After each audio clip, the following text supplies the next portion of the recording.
Бапкер емес, өтірік маман. Түркістан облысында 44 бапкер жалған дипломмен ұсталды. Олар осылайша бірнеше жыл бойы сабақ беріп, айлық алып келген. Жалпы ел ішінде осындай қолдан жасалған дипломы бар 278 адам анықталды. Оларда әр аймақта бала жаттықтырып, бапкер деген атаққа кір келтіріп келген. Оның 9-ы басшы, 248 жаттықтырушы және 21-і басқа да қызметпен айналысқан. Дегенмен ел бойынша жалған диплом жасау жағынан Түркістан облысы алдына жан салмай тұр. Енді өтірікшілердің барлығы жұмысынан қуылды.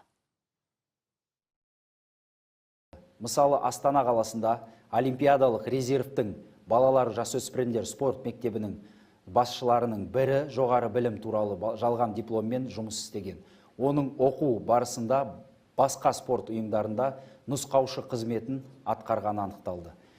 Қабылданған шаралар аясында 250 адаммен еңбек келісім шарттары бұзылды.